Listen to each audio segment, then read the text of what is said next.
How's it going, guys? Cody, guys, back again, dropping out another video. Right, guys, this story is in the Independent, link in the description below like I always do. Headline reads, number of offenders recalled to prison surges following disastrous probation reforms. Oh God, here we go. This is nothing new to us, guys. We know what goes on. You are set up to fail when you leave prison. Ministers accused of setting people up to fail on release from prison as number of offenders recalled to jail rises by more than a quarter since flagship probation overhaul. Ministers have been accused of pushing through disastrous probation reforms. As it emerged, the number of offenders recalled to prison for breaching bail conditions has surged by more than a quarter in 4 years. Mandatory supervision, which sees offenders monitored in the community after release from prison, was extended to custodial sentence under 12 months as part of a flagship probation overhaul in 2015 by the then Justice Secretary Chris Grayling. The conditions can see offenders sent back to prison for just 14 to 28 days for breaching their bail conditions on issues as minor as getting in a taxi without permission or being late to meet their probation officer, charities have said. An analysis of government figures show the number of recalls to custody following a breach of licence increased by 26% to 21,914 in the 4 years to 2017. In the 3 months to June 2018, the figure stood at 5,999, an 11% increase on the same period the previous year.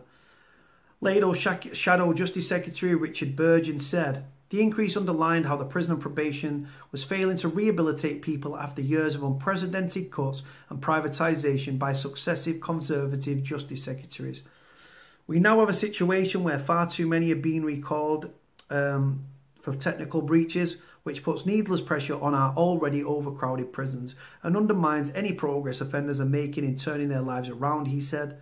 Women are disproportionately affected as the vast majority of female inmates, 72%, are sent to prison for committing non-violent offences and are therefore serving sentences of less than a year.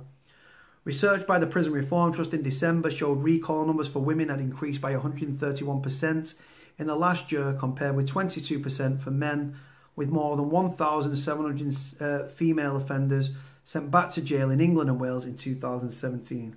Alex Hewson, who's the Policy and Communications Officer at the charity, said new figures demonstrated that Grayling's policy had failed and urged ministers to end it once and for all. The government has warned before extended mandatory post-custody supervision to people serving short sentences that without adequate support in the community, these people will be set up to fail, he added. Francis Crook, who's the Chief Executive of the Howard League for Penal Reform, said, this is just one more example of the disastrous reforms imposed by Chris Grayling.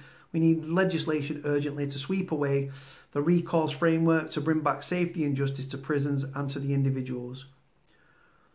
The figures come amid developing crisis facing prisons in England and Wales with self-harm and violent attacks at record levels and widespread understaffing and overcrowding in jails. The prison population in England and Wales has doubled since the early 90s, from 40,000 to more than 80,000 in 2018. A probation spokesperson said, public protection is our priority and recall is used to ensure that offenders on licence who present a high risk to the public are returned to the prison as quickly as possible. Our probation reforms extend supervision and support to in and around 40,000 extra offenders each year, which explains why there has been an increase in recall since 2015. Absolute bollocks. Right. Public protection is priority and recall is used to ensure that offenders on licence who present a high risk to the public are returned to prison as quickly as possible. Right, now you can get a full term recall where you are, if you are, like say you get out halfway through your sentence, you can end up going back for the full sentence, whether that's an extra 2 years, 6 months, whatever the case may be. But a lot of these are just FTRs, fixed term recalls, 14 days, 28 days. So how's that for public protection when they're going to be out in 2 weeks or a month? Talk bollocks. Now, guys, a lot of these prison, like I say, with these privatisations, companies are getting fat and rich again of prisoners suffering and stuff like that. Now, how is going to probation once a week for 5 minutes, how is that supposed to aid rehabilitation? Simply, it doesn't, right? Some of these probation officers, and I've dealt with them, guys, when I've been on probation, are muppets. And they can't wait. If you get on with them, they might be all right with you. But you get these dickheads, right, who, oh, I'm a probation officer. I couldn't make it in the police or as a prison officer, so I become a probation officer. They've got a little bit of power, guys, and they like to recall it. Send them back to prison. Do you know what, right? There's there's a prisoner by the name of Carl Newman, God bless him, may he rest in peace. He was in prison for driving offences, right? He got out, he was on parole, probation. And he missed one meeting he missed with probation, automatic recall. 4 days later, he was dead. He was dead in Walton Jail, took his own life. Unbelievable, guys. So, like I say, you leave prison. These people are supposed to help you stop from reoffending, which just doesn't happen at all. I used to go 5 minutes a week, sometimes less than that. Go in, how's things? Yeah, you staying out of trouble? Yeah, what you been up to? Yeah. Right, go on, see you next week. That's it. How is that supposed to aid rehabilitation? It's about, it's about ticking a box. You've got prisoners, right, that have to go in bail hostels, guys, right, like probation hostels, where, not all of them, but like prisoners that are deemed high risk and stuff like that, what they'll do, serving long stretches and stuff, what they'll do, they'll come out and they'll have to go into a probation hostel. Now, sex offenders, nonces, rapists, paedophiles, rapists, I've got to be careful what I say, paedophiles and rapists, guys, right, that are kept segregated from us, separate from us in prison, are in these bail hostels, these probation hostels, right? And then you've got prisoners who have been sexually abused, right? And if you say anything to that sex offender, that paedophile, that rapist, right, it's you that ends up back in prison. Not them, you. If you say one thing to them, right, bam, triggered, recall, back to prison you go. It's ridiculous, guys. The system is set for you to fail, guys. You leave prison. And like I say, you leave jail. I didn't get any cause or anything. I just went, they see me 5 minutes, right, come back. Top up supervision orders as well, where you've just got to keep going to probation. Normally, like I say, if you're doing 12 months, you get out after 6 and stuff, you've got to see probation for an extra 6 months. That's now been extended to 18 months. Like I say, top up supervision orders, they're called. And all it is it's just more of a time for them to trigger it and send you back to prison. You raise your voice at a probation officer, back to prison. You're 5 minutes late for your appointment, back to prison. You say you go into a probation hostel, you've been sexually abused, you say something to a sex offender. They're how separately from us in prison, why are they not kept separate from us in probation hostels? They should be in their own probation hostels. You can't put prisoners that have been sexually abused, right, sometimes over and over again, or grown up in the care system and been abused and sexually abused, right, and put them in a probation hostel with sex offenders, because you're really trying to, in my opinion, they're trying to make you flip a switch. You kick off, you say something, bam, back to prison. System's broken, guys, and like I say to you, I've never had to go in a probation hostel or anything like that. Thank God. But yeah, it's like I say, guys, you leave prison and they don't help you get your life back on track at all. They're more waiting for you to trip up and fuck up so they can send you back to the prison than they are hoping that you succeed and that you break the cycle of crime and become a successful, productive member of society.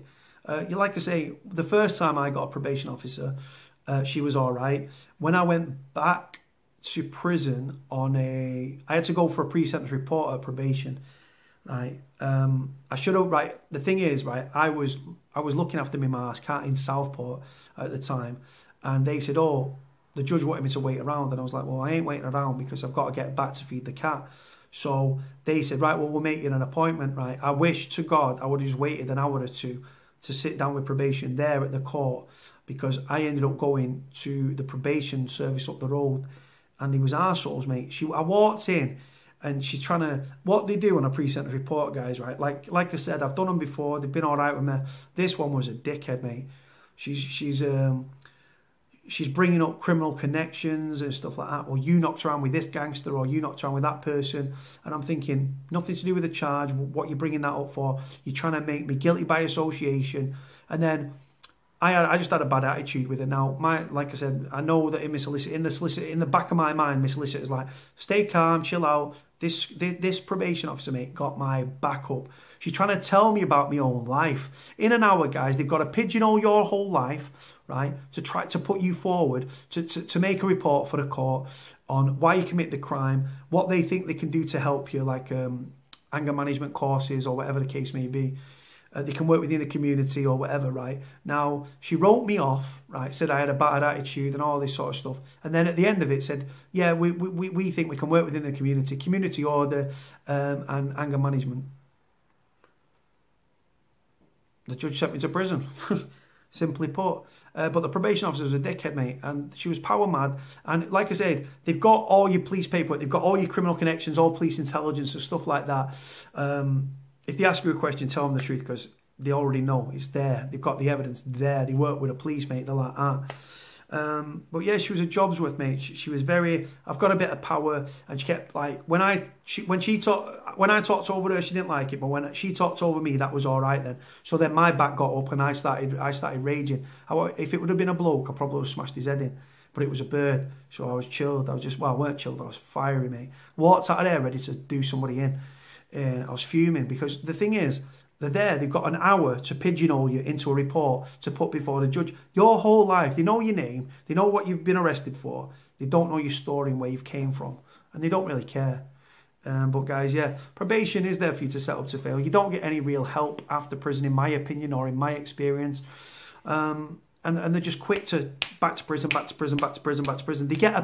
If they can send you back to jail, they put you back in prison, not the police, not the CPS. They have put you back in jail, right? And they love it. And they love it. Like I say, that they can put you before the thing and bam, back to prison. You go back to prison. And like I say, it could be a 14-day, it could be a 28-day, it could be your full sentence. You got to go back for. If you've got 2 years left or 4 years left, you're doing an extra 4 or 2, whatever the circumstances have to be reminiscent. But like I say, they're too quick to press that button and recall you back to jail. Doesn't aid rehabilitation, just ridiculous. Anyway, guys, going to leave it there. Waffled on for long enough. Like, comment, subscribe. Cody out.